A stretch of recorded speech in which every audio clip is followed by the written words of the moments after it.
Hello, beautiful family. How are you all doing? Thank you so importantly for always tuning in. I really do appreciate. If today the first time you are coming across us, or you are hearing our voice for the first time, we still remain your one and only, ever ready, bringing it to you, as you all know. So, my wonderful family, without not wasting much of your time, today I just want us to do quick. The insecurity problem is growing deeper and deeper, especially with the newest state of the insecurity, which has actually put the president and the commander-in-chief of the armed forces into a very serious position as the terrorists are asking for him. This shows how broken down the security or insecurity of Nigeria has become. This candlelight procession is a prayer for God to show us mercy. The Bible says in 2 Chronicles chapter number 7 verse number 14, if my people which are called by my name shall humble themselves and pray and seek my face and turn from their wicked ways, he said, I will hear from heaven, I will forgive their sins, and I will heal their land. And so this is where a procession will stop today. And wherever you are watching from, join us. You may be a Christian, you may be a Muslim. Nigeria needs peace. Without peace, there cannot be election. Without peace, there cannot be tranquility, and there cannot be staying together. The Bible says, pray for Jerusalem, for in the peace of Jerusalem, you shall have peace. This candlelight procession this afternoon on the 31st of July, 2022, is to actually call on God to show us mercy as a nation.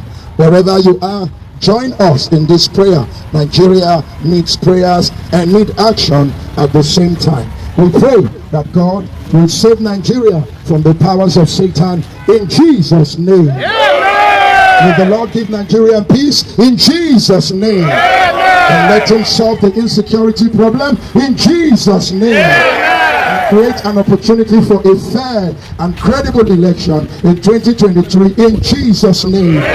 We pray that bloodshed will cease and all manner of evil going on in the north, in the south, in the east and the west will cease in the mighty name of Jesus. We know that God has answered our prayers, and we ask you to join us in this prayer so that Nigeria will begin to experience peace as we do this candlelight procession. Thank you very much, and God bless you. May the Lord God Almighty grant us peace in our nation, grant us peace in our country, take us away from the state of insecurity, and give us wisdom that we may be able to overcome all the challenges that we are going through in this country. In the name of God the Father, and of the Son, and of the Holy Spirit. I love you, sir.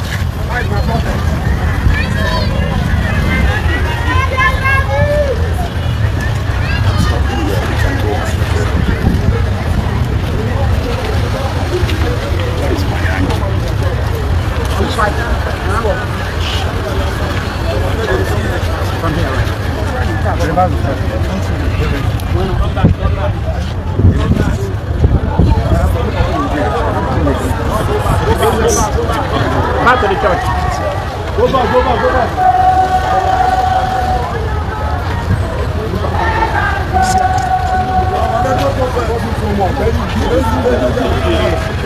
Good afternoon, Your Eminence. You had a candlelight procession today. Please, could you tell us the essence of this? The essence of the candlelight procession is bringing out our people. Our Lord Jesus Christ says, the two or three are gathered in my name, I am there in the midst of them.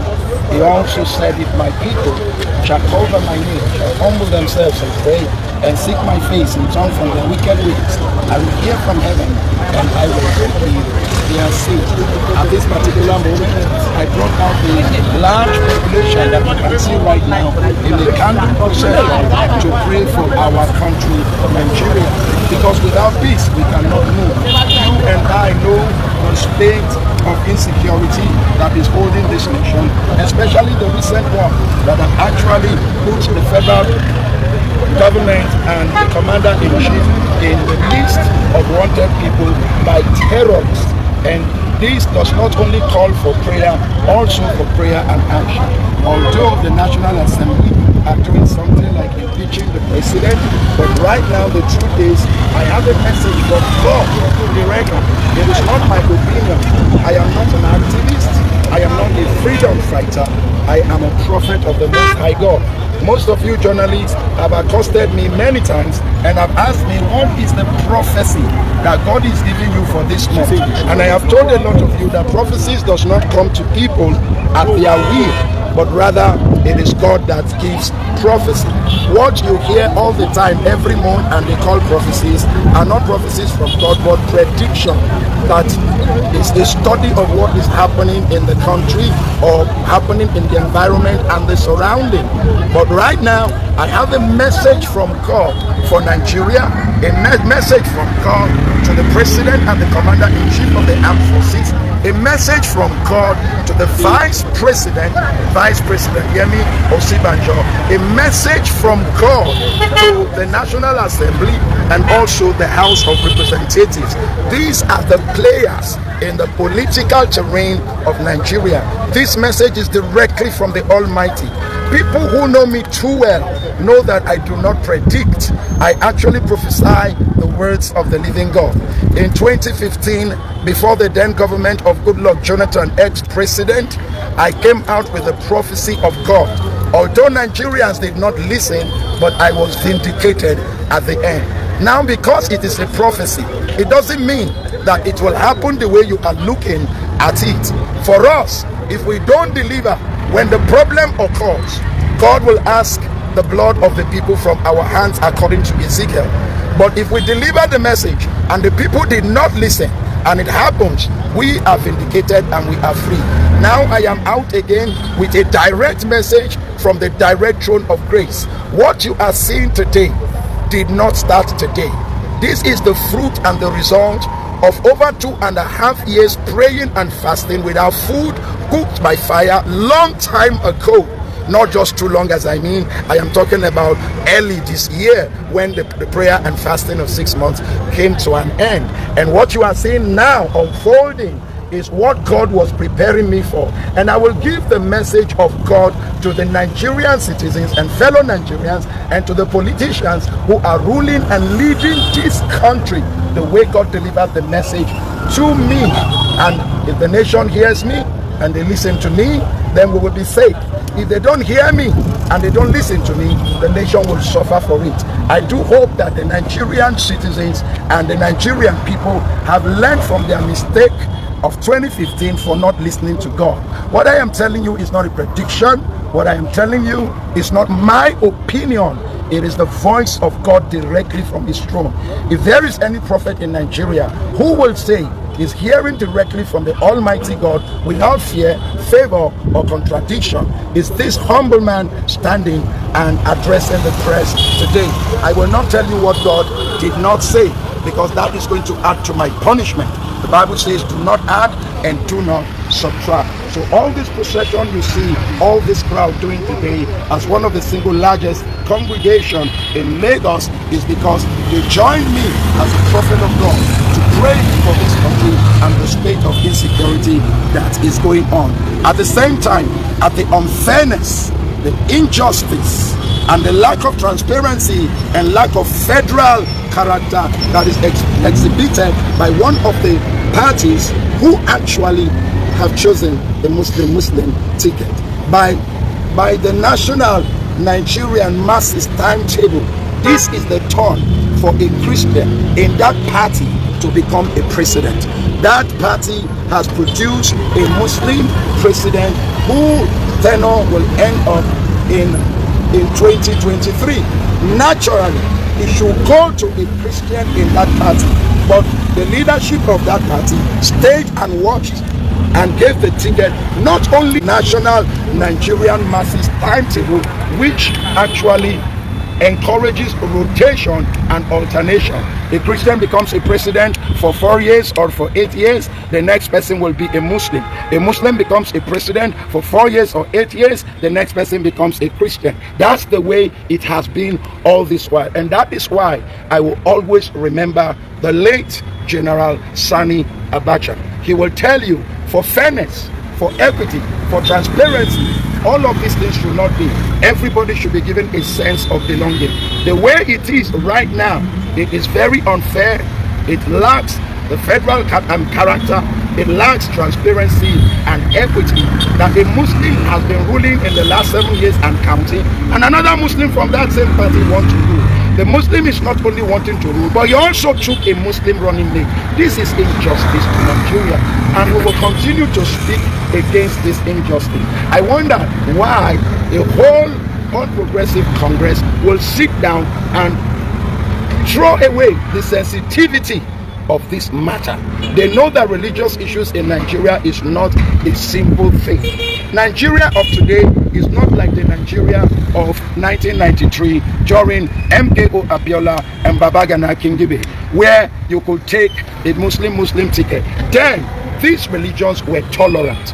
The Christians tolerated the Muslims. The Muslims fairly or barely also tolerated the Christian. But the rate of killings and the rate of maimings, last week I buried Deborah, or rather I did the final burial of Deborah Samuel because she was killed in such a gruesome manner. And now you are telling us that the next people who are coming should not only be a Muslim, which is wrong, but they are carrying a Muslim ticket. This is not attacking anybody. This is just being fair. This is just talking about transparency and inculcating federal character into whatever we do. There is no federal character here. There is no equity here. There is no credibility here. There is no fairness here. There is no justice here. All of these things are lacking in this. And that is why you see that the polity is heated up. North, south, east, and west people are talking about. True Muslims right now are attacking what is happening, because even the Holy Book of Islam teaches fairness, justice, equity, credibility, and equality. But here we are, people who claim that they are Muslims and they pray with the Quran are coming to impose on us as if Christians do not have a say. The truth remains that we are all not going to be quiet. But I will shock Nigerians that in the coming weeks they will see how powerful Christians are in this country. All right, His Eminence, sorry to cut you short. You said God gave you a message for the president. Yeah. The vice president. Let's start with the president. What's the message, sir? I am not going to deliver the message now because this is not the time. I am supposed to dress in a different way when I deliver this message to the Nigerian people. That's exactly how God had told me to do it. For God and His activity, He tells you exactly how things are supposed to go. So today is not for the message. I am just telling you that I am coming out with not an opinion, not my desire, not my wish, not my thinking, not my telling, but a message directly from the throne of grace. And if Nigeria listen, we are going to be out of this trouble.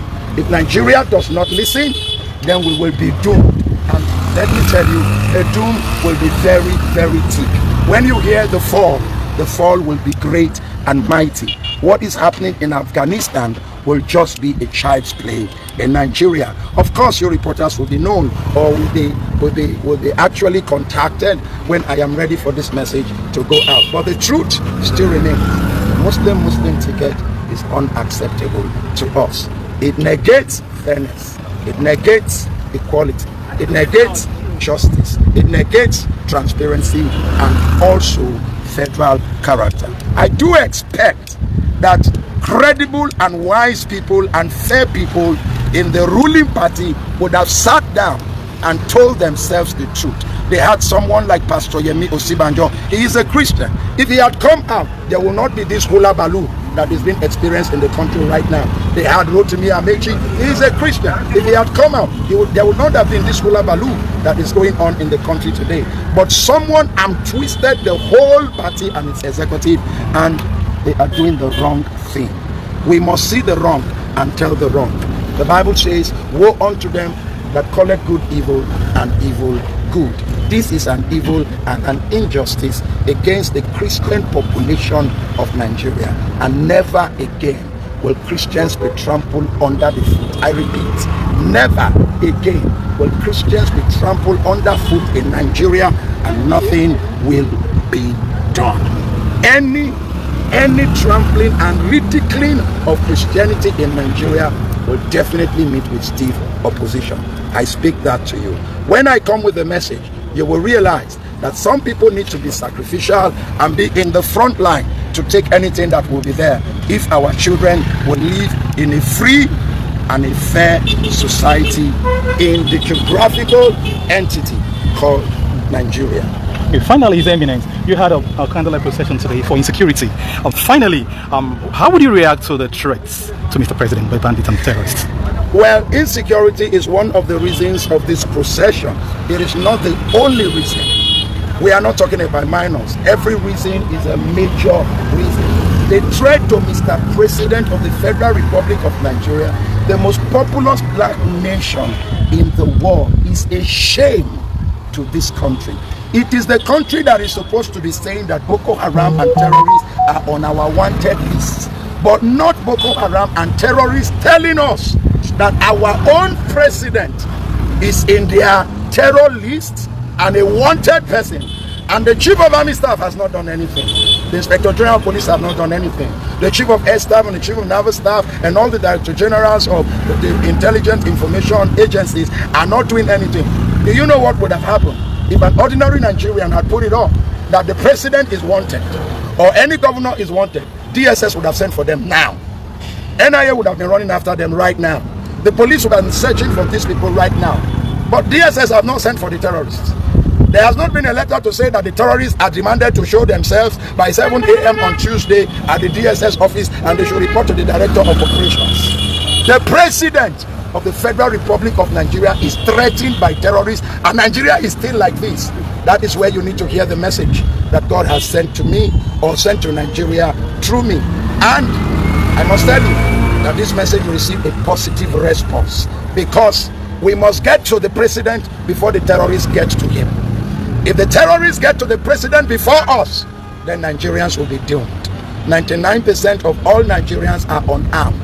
The terrorists are armed with sophisticated weapons. They are everywhere. They are in the Federal Capital Territory. Let us not forget about Abuja and prison break and all that. They are in the midst of the people. So the civil society must try to get to the president before the terrorists. If the terrorists get to the president before us, Nigeria is doomed. If he cannot continue, this is the time to honorably resign and hand over to Vice President Gebio Sibanjo, who will change quickly all the service chiefs and make a lot of changes and send them after these terrorists as quickly as possible.